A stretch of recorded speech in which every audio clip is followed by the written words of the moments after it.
Ikhwatal imani azani Allah wa iyyakum ajmain. Rasulullah sallallahu alaihi wasallam bersabda, "Laisa lil 'abdi min salatihi illa ma aqala minha." Yang artinya seseorang tidak mendapat pahala salat kecuali hanya bagian yang ia pahami dari salatnya. Nah, ikhwatal iman, berangkat dari sabda itu, lalu apakah Anda ridho hanya mendapatkan setengah, seperempat, atau bahkan 1/8 pahala dari sholat Anda? Itu jawaban rame-rame kita adalah tidak. Gitu? Nah, kemudian oleh karena itu, mari kita baca kembali surat Al-Fatihah sambil merenungi ayat dan makna yang terkandung di dalamnya. Boleh sambil kita ngopi-ngopi atau berduduk santai. Yang suka kopi ya.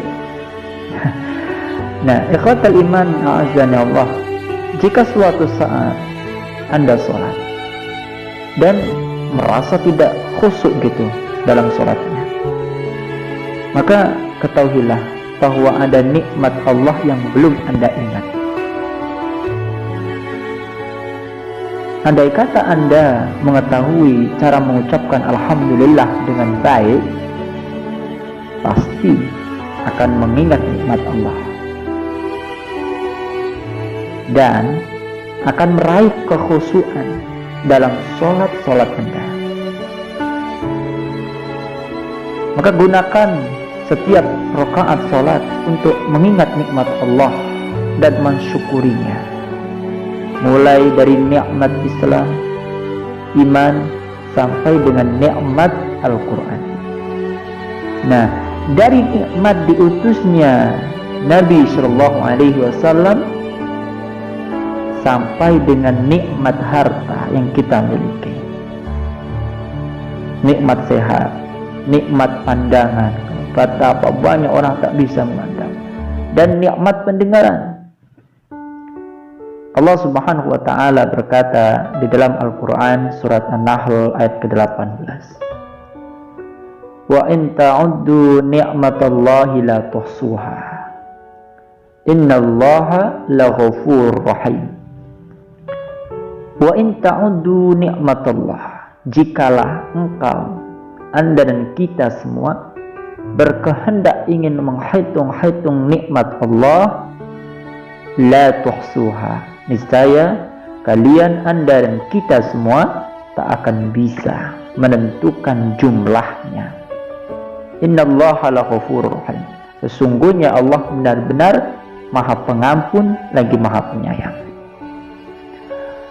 Ikhwatal iman, pemirsa Amasa TV Lampung rahimakumullah, pada saat membaca Ar-Rahman Ar-Rahim dalam Al-Quran surat Al-Fatihah itu, Anda akan teringat dengan rahmat dan nikmat Allah terhadap hambanya. Mana artinya Maha Pengasih lagi Maha Penyayang, baik yang ada di dunia maupun yang disediakan nanti di akhirat. Maka Anda akan memohon rahmatnya hingga saat itu pula. Dengan begitulah hadirnya kekhusyuan kita di dalam sholat kita. Dan ketika kita membaca Maliki Yaumiddin, Allah adalah Raja Hari Pembalasan, Anda akan teringat bahwa hari kiamat dengan segala kedahsyatannya. Maka Anda pun akan memohon agar Allah Subhanahu wa taala meringankan kepayahan, kesulitan ya, dan kegentingan di hari itu. Maka dengan begitu Anda dan kita semua akan dapat melakukan sholat bil khusyuk, dengan khusyuk. Dan setiap kali kita membaca di dalam Al-Fatihah itu ayat Iyyaka na'budu wa iyyaka nasta'in, pasti toh kita baca itu, karena ini surat Al-Fatihah. maka Anda akan merasa bahwa keikhlasan dalam hati selalu diperbaharui setiap hari. Nah, inilah kewajiban kita, tajdidul ikhlas, memperbaharui setiap hari keikhlasan kepada Allah. Juga akan merasa bahwa tidak ada yang disembah yang hak melainkan Allah, dan sesembahan kepada selain Allah batil sesembahan. Juga tidak ada penolong kecuali Allah Azza wa Jalla. Dengan begitu, kekhusyuan pun akan hadir di dalam salat kita. Maka sungguh ayat ini menghimpun makna-makna yang terkandung dalam seluruh kitab yang telah diturunkan Allah Subhanahu wa Ta'ala. Nah, oleh karena itu pula, jangan hanya membaca sekedarnya, jangan. Tetapi jadikanlah ayat ini, yakni Al-Fatihah ini, sebagai simbol kehidupan. Dan perbaharuilah setiap hari maknanya dalam hati. Setiap kali membacanya, setiap kali merenung, setiap kali sholat.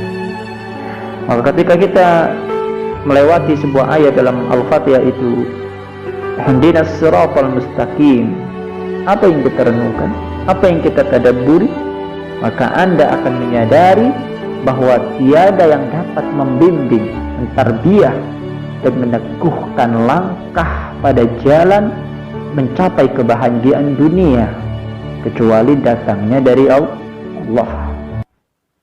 Ya toh?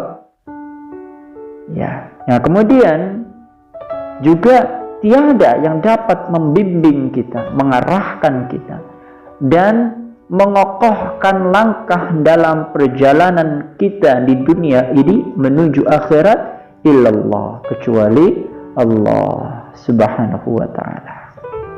Maka perasaan itu akan membuat kita semua bertambah dekat rasanya dengan Allah Subhanahu wa Ta'ala. Hati kita hadir setiap melakukan kebaikan.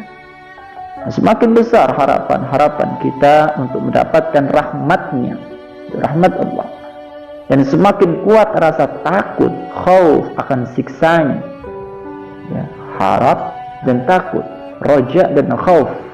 Roja mengharap pahala dan rahmat Allah, khauf akan azab dan siksa Allah Subhanahu wa Ta'ala. Maka dengan begitu ikhwatal iman, Anda akan melakukan sholat dengan khusyuk, dengan tenang, dan juga dengan nyaman.